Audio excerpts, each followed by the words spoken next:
At this point, it is my great pleasure to introduce our keynote speaker for the evening, Dr. Marc Moon, who is very well known to us, obviously, as the president of the AATS. He went to undergrad at Michigan and then went on to medical school at Wayne State, completing his general surgery training at the Medical College of Wisconsin.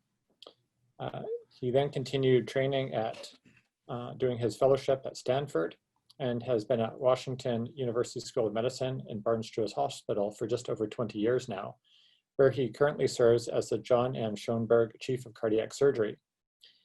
Dr. Moon is a renowned aortic surgeon, is the director of the Centers for Diseases of the Thoracic Aorta, and worked as the secretary of the AATS for several years, and is currently the president of the AATS. Prior to the last year, he spent 17 years as program director and trained the next generation of cardiothoracic surgeons, including our very own Spencer Melby. So Dr. Moon, thank you very much for joining us for this very important presentation tonight. Thank you very much. I'll turn the Zoom meeting over to you. Thanks, Eric. Can you hear me okay?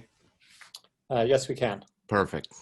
You know, Eric, I was in a European country last year at a conference, and my host was the daughter of the chief of cardiothoracic surgery. She told me how much she was interested in cardiothoracic surgery when she was young, and but that she ultimately chose to become a cardiologist. Why not a cardiothoracic surgeon, I asked her. She replied, because that is man's work.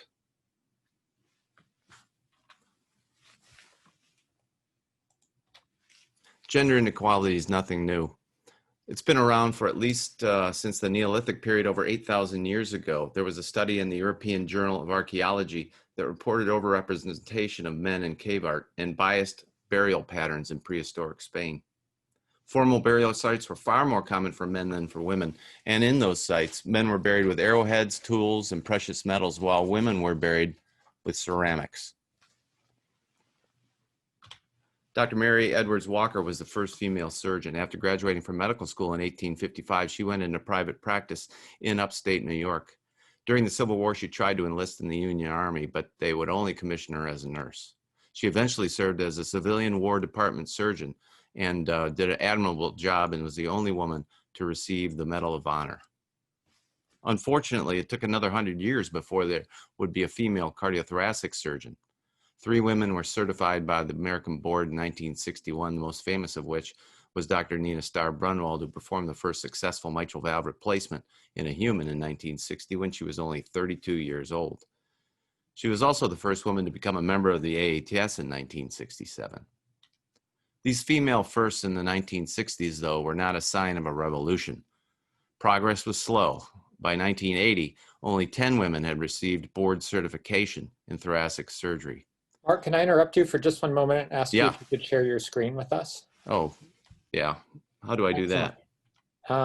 Probably the bottom middle button. Oh, yeah, there we go. There's a green button that says share screen. Okay. On the bottom. Is it there? Yep. Perfect. Thank you, Mark. All right, great. Let me get back to that's the dual screen issue. There's my 8,000-year-old statues, Dr. Mary Edwards Walker and Nina Starr-Brunwald. So really, the progress was slow. By 1980, you can see that only 10 females had become board certified. So where are we today? If you look at this chart, we're not really doing too good. This is just looking at cardiovascular fellowship training, and you can see that among female active physicians as of 2018, only 6% were women, and 21.8% of thoracic surgery trainees were women. If you look at the trainees, is okay. That it's not at the very bottom, at least, but thoracic surgery practicing women is. So the 2020 US population, 51% female, 49% male. 2020 cardiothoracic surgeons, 93% male, 6 or 7% female. Is it a pipeline issue? Well, you could have probably said that back in 1980 because there were far less female medical students than there were men. But in 2003 and 2004 is when the curve started to cross. And now actually there are more female medical students than there are men. So let's look at this. 51% of medical school applicants are female. Medical school graduates, 48%, and residents, 46%. So where do we lose the female residents in cardiothoracic surgery? Well, it's when they decide to go into the specialty. It's not that we don't have a pipeline of people that are there that could be cardiothoracic surgeons. This looks at all the specialties. The ones in with a picture are the ones that are above 50%. But if you look in the fine print down at the bottom, orthopedic surgery 15, neurology or neurosurgery 18, thoracic surgery 21%. We're at the bottom. When you look at factors that dominate the choice of surgical specialty, this is actually a survey that included both men and women. But this really was a telling story back in 2010. Work schedule accounted for 25% of the shortcomings by specialty for cardiothoracic, while it accounted for 34 to 50% for all the others. The big drawback and shortcoming in cardiothoracic surgery was that the job market, and there was no job security. That made up for 46% of the shortcomings that were reported by residents, 3 to 14 times higher than any of these other specialties. It all kind of started with my good friend Rick Lee. I don't want to blame him for it, but he's the one who brought it to light back in 2002 when he was the TSRA president. And he identified critical issues in a survey: that the prospects for employment were bleak, the assessment of training experience was antiquated. He concluded the word is out. In 2007, the NRMP data showed that 1/3 of thoracic residency positions went unfilled. At that time, then, the American Board and the Residency Review Committee made some sweeping changes. In 2003, ABS certification was no longer mandatory. The 80-hour work week came into effect, which really impacted cardiothoracic surgery, I think, in a positive way. The 4-3 early specialization projects were underway. There was general thoracic and cardiothoracic pathways, and the Joint Council developed the Integrated 6 program.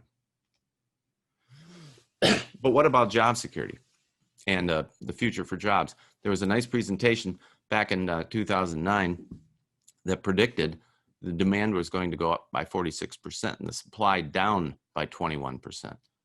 But when preclinical medical students were asked if they were aware of any shortage of cardiothoracic surgeons in the future, while 51% of men said they were aware, only 14% of women said they were aware. So I think when you're talking about factors that affect interests broadly, you need to take a deliberate approach. And the AATS did in 2016 when Joe Caselli was the president. I don't know, some of you probably were there, but the talk we picked to put right before Brian Kelly, the Notre Dame football coach, was Susan Moffett-Bruce's study suggesting there was going to be a severe shortage of cardiothoracic surgeons by 2035. My good friend John Economides was a discussant of that paper, and he's the one who's been running the STS surveys over the last few years. She showed that surgeons needed were going to go up because of the elderly population increasing, but the number of surgeons was going to decline. She felt that 90 trainees a year was just not going to be enough. So lo and behold, eventually things turned around. I think it was 2015 was the first year after Rick's paper came out where we had more applicants than positions. And that has stayed true now for the last 5 years. And when you look at the integrated program, we've got 120 applicants for just 38 positions. And you might want to say, or some might want to say, well, that's because the quality of the applicants is going down. Well, that simply is not true. If you look at the cardiothoracic integrateds, here's USMLE Step 1 in red, USMLE Step 2 in blue. You can see that the CT integrated had almost high Step 1 scores as neurosurgeon orthopedic residents, and they had the highest Step 2 score. So is it a pipeline issue? No, it's happening in medical school and it's happening when women are residents that they're deciding to do something other than cardiothoracic surgery. There was a great study looking at the difference between preclinical women and clinical women in the and comparing them to preclinical men. You can see that of the preclinical men, 50% were thinking about a surgery or surgery subspecialty. In the preclinical women, over 20% were considering surgery or surgical subspecialty. But once they got into the clinical arena, it dropped down to only 12%. What were important factors they were talking about in choosing a specialty? Intellectual interest was the same between men and women, women in red and men in blue. Lifestyle was important to both as well. Prestige and salary were important to men, but health disparities was important to women. So if you look at their interest in the graph on the right, the baseline interest was 20 to 25%, 20 to 30%. But when they were asked that same question again, what if the specialty of cardiothoracic surgery would guarantee incorporating your goals? And that doubled the interest. So if we can make cardiothoracic surgery lifestyle appropriate and address health disparities, we can double the interest. So what do we need to do on a local level? Cardiothoracic surgery interest groups. The CTSIG at Nahushmokadam's OSU is a great program. They've generated a lot of interest. The Sheldon Society at John Economides program at UNC. And we have one at WashU. Almost everybody has one of these programs, but I'll get to it on a little deeper level where we need to go next. And on a national level, it's up to the AATS, the STS, and the Eastern Cardiothoracic Surgical Society. The Looking to the Future program at the STS and the Member for a Day program at the AATS are incredibly important and impactful. This was a blog from Sophia Roberts after attending the 2018 meeting. And when she left that meeting, theme number 2, women are welcome and wanted in this field. That was one of the 3 biggest things she learned from the meeting. There's also the summer intern scholarships that the AATS does and the STS does, and the Scanlon company has contributed quite nicely to adding these programs. And of course, the Eastern Cardiothoracic Surgery with the David Campbell and Fred Weber scholarships for residents and medical students. I want to bring your attention to that red square right in the middle, though, that says donate.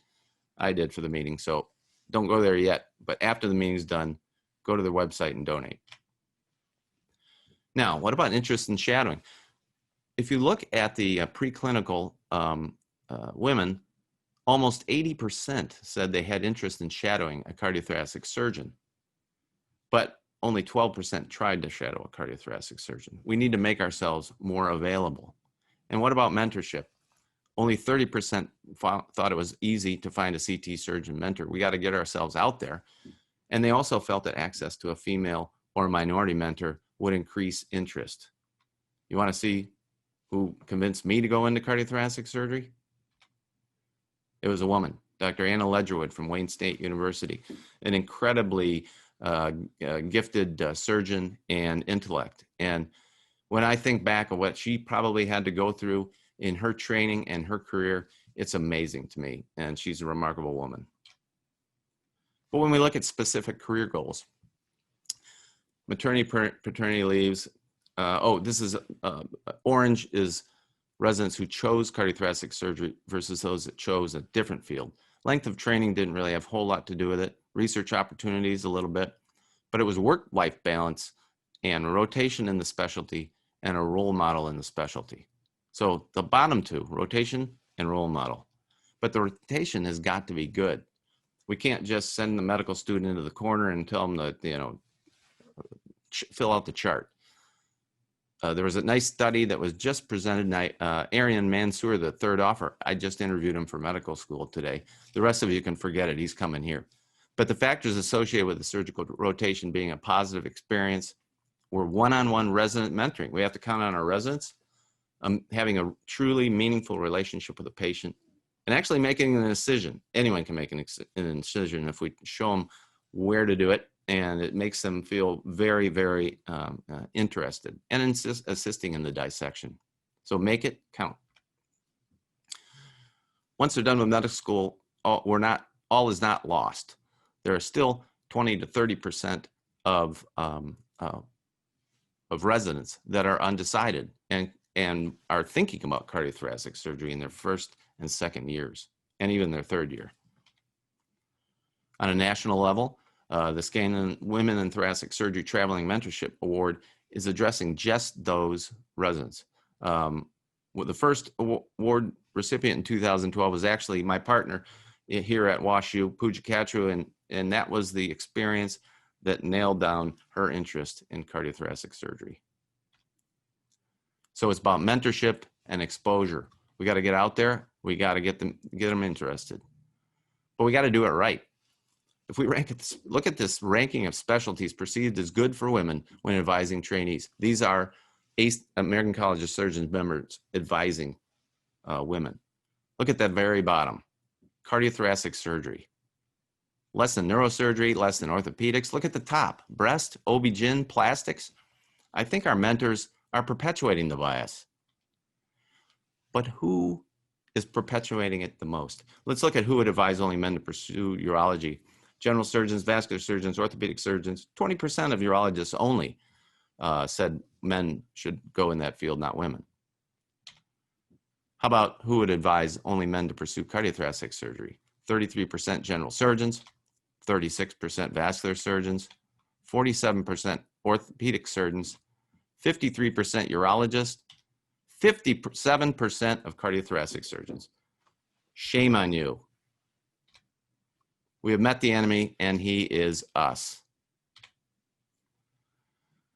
Let's look at the other side, the underrepresented minorities. Dr. Daniel Hale Williams was one of the pioneers as a black surgeon in Chicago, and he performed a historic operation in 1893 when he was the first, or one of the first, to repair pericardium after a stab to the chest.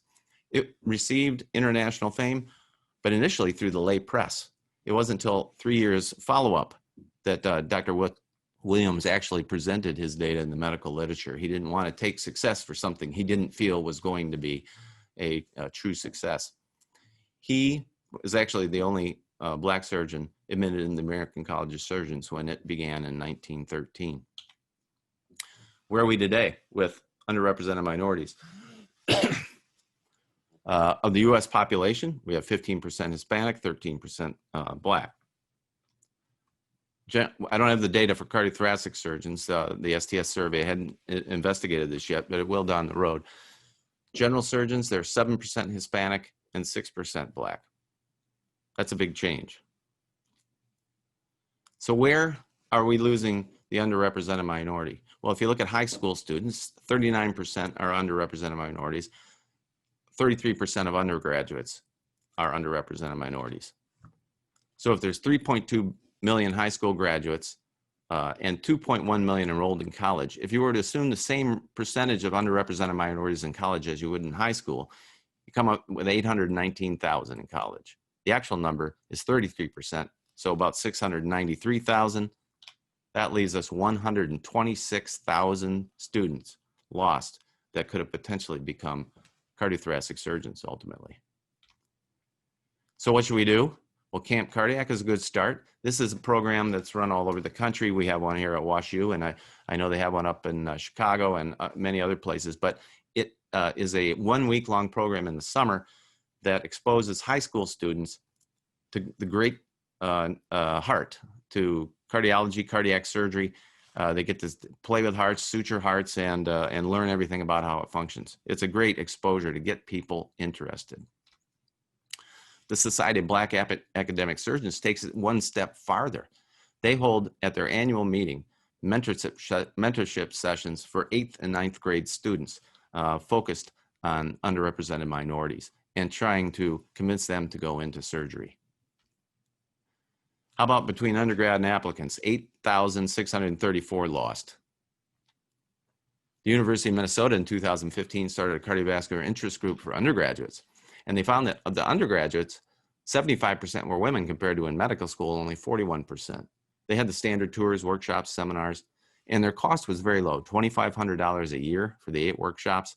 And they had 40 surgeons and residents who only put in a 2-hour time commitment in the year. Look at the interests in the bottom left: neurosurgery, trauma, undecided, cardiothoracic surgery, number 3. So it's important to get to them young. They also realize they don't have such a negative thought process about the lifestyle and social obligations and the resident lifestyle as do the medical students. How about applicants to students? 276 lost, students to graduates. This is the worst, this is the one that bothers me the most. 364 lost in medical school. Let's talk about barriers to diversity, implicit versus explicit bias. Implicit bias is being unaware of its influence, explicit being aware of its influence. Daniel Kahneman's system of thinking identified it as system 1 thinking, which is quick, fast. System 2 thinking, which is slow. The slower is rational, more logical. You can actually make the decision. The implicit bias is unconscious. That's something that that's been around a long, long time. How do we change implicit bias? Well, if we want to actually change it and get rid of it from our thought process, it takes a very long time. It's transformative learning theory, disorienting experience, critical reflection, acquiring skills, role modeling new behavior. But what we need to do is be able to address it right now, not necessarily wait for the long process of transformation. We just need to learn how to deal with implicit bias that we all have. Dr. Quinn Capers over at OSU, he's a fabulous champion of how to deal with these issues. Find a common identity formation with the other person. Probe until you find a common shared interest. Maybe you both like, if you're interviewing a medical student or a resident applicant, maybe you both like football, or you both play the violin, or you're both middle children, something. Perspective taking, show some empathy, understand where they came from. It's got to take a holistic assessment. It's not anymore just about the scores. And at WashU, we have a blind interview along with the unblinded interview, which is basically just focused on holistic assessment. Consider the opposite. Force yourself to look for the counter evidence. If, let's say, this student doesn't have high enough scores and you say, well, he's not going to be successful, look for data to support the contrary in his application. Maybe he was a leader of some very high-level volunteer system, something. And you got to actively counter the stereotypes. So what should we do? Well, as Dr. Patterson said in his interview for the AATS Centennial, we have to make it possible for women to have a successful marriage and a successful family life while successfully training them to do what we do, and it has to seem normal. But is anything we do normal? I mean, we take 10 years of training, we come out a complete novice. Is that normal? We go to work every day. We don't know if our patients are going to be there tomorrow, the following day. Is that normal? I'd say almost nothing we do is normal. Cardiothoracic surgery is hard. Long training, technical excellence, personal responsibility, and a mandate for continued growth. What should we not do? I was really glad to see Jessica and Mara's response to this article suggesting that in coaching women, there is more of a need for ego boosting, and with men, it is more ego busting. I think Chris Lau may probably attest that that was not her experience when she was here. Everybody was equally treated when she was here, equally treated poorly, but we've tried to improve on that over the years. But Jessica and Mara said to suggest that female surgical trainees ought to be trained or treated differently by faculty members than their male colleagues may arguably perpetuate bias. Ultimately, they want you to focus on merit, ability, and effort. Amy Chua published The Battle Hymn of the Tiger Mother, kind of describing some controversial techniques for educating her children. But Dr. Craig Smith used that book to say we have to assume strength, not fragility. Let them be pushed and let them push themselves. But it has to be in a culture of safety. Essential traits of a leader: empathy, self-awareness, emotional intelligence. Treat the person right in front of you right now in the right way. But you don't have to do it alone. Cardiothoracic surgery is non-solus. We are not alone. If you want to be alone, go in dermatology, ophthalmology, radiology, great. But if you want to be on a team, cardiothoracic surgery is the place to be. But we got to expand the team. Dr. Cooper in 2001 gave the Kent Trinkle Educational Lectureship, and I got to give it in 2017 as David Jones's guest. I became the program director in 2003 as well. And prior to that, in 74 years, we trained one female and no underrepresented minorities. Dr. Cooper, when he gave me the the title of a program director. He said, I just want you to do one thing, change the face of our residency program. How about that? The next 17 years, we graduated 50 residents. 32% of them were women or underrepresented minorities. And in this public forum, I want to thank each and every one of these outstanding individuals. Although I taught them how to do surgery, they've taught me everything else. And I'm deeply proud of each and every one of you. Now, of course, since the 4th century, pride has been considered one of the 7 deadly sins, often regarded as the deadliest sin, the root of all evil. Spoiler alert, this coming spring at the ATS annual meeting, I'm going to dispel this 1,600-year-old mischaracterization. We need to embrace pride and make it a part of our daily lives. And we're continuing to do it. Simran Randhawa, our current chief resident, just put in this article, The Annals of Surgery. We have 55% of our residents currently female or underrepresented minorities. And it's important to do targeted recruitment, and sponsorship is the way to do that. This is again Sophia Roberts at the ATS meeting. I remember this Women in Thoracic Surgery cocktail party, and we each got up and gave a talk, and David Adams emphasized that women are not just welcome, but very much wanted in the field. And then the secretary elaborated on how the AATS aims to drastically increase the number of membership applications from females. The following year, we increased the number of females in the AATS by 30%. They got to raise awareness. At this year's AATS meeting, the first paper in the plenary session was unconscious bias in leadership at national and regional cardiothoracic surgery organizations. Elizabeth David presented that. She made the point that at no national cardiothoracic society or international cardiothoracic society had there ever been a woman who acted as president. The following day, that all changed. Yolanda Colson was named the vice president, which means in 2 years, she will be the president of the ATS, the first. Remarkable. And she did it merit-based. She's a remarkable surgeon. Let's maintain the team. To wind up, 51% of women are in academic practice, but very substantially less have met the professor stage than the male faculty. That needs to change. And what in our profession is dissatisfying to female surgeons? Demands on time, inadequate resources for the younger surgeons, and of course, workplace politics and reimbursement. Reimbursement's got to be the same, and we got to support our young female surgeons. And of those considering to leave academic practice, very few women and men who are professors or associates. But look at the assistant of women. Almost 30% are considering leaving academic practice. Why? Time commitment, stress, inadequate advancement. That's the same for men and women. But look to the right. Inadequate mentoring and a sense of isolation. Strategies to accomplish career satisfaction. These were satisfied surgeons that were 7 to 12 years out. Let's look at the two that were major in women: predicted time and social networks. Nikki Stamp and Jessica, along with Mara and some others, have promoted social media as a tool to rewrite the narrative for women. It promotes gender equality, hashtag I look like a surgeon, and unites female surgeons in a virtual network of colleagues. They can find mentors outside of their own institution. And I would be remiss if I didn't at least mention family life and childbearing. Obviously, women attending surgeons, based on the data, and resident women surgeons have a significantly lower incidence of being married or having children. And that's a fact. And the measures have to be made to make sure, like Dr. Patterson said, they can have a normal marriage and a normal family life. So finishing up, where are we going? Dr. Robert Guyton said, we must reinvent ourselves to be the initiators of progressive change, and it's going to take progressive change. He wrote this poem when he was in college. I will not accept this state. I throw the gauntlet out, hopeless as the joust may be. Rather, I would face all the rest at once, then this one I must first subdue, but I know there is no one else. I must begin with me. It's got to begin with us.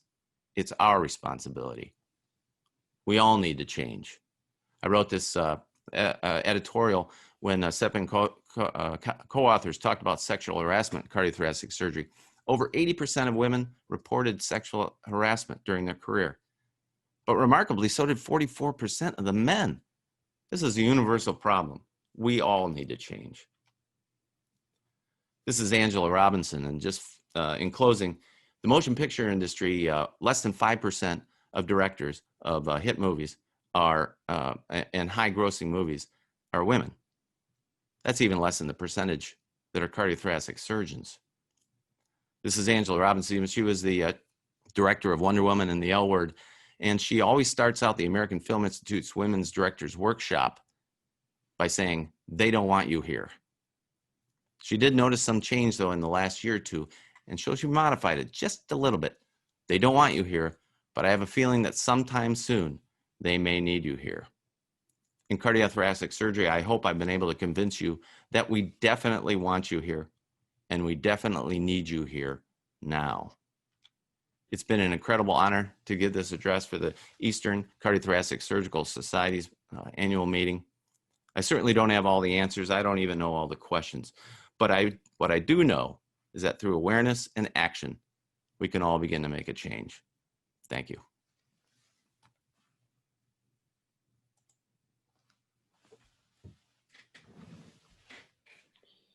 Mark, thank you. That was just an absolutely tremendous and very needed presentation for our specialty and for our society.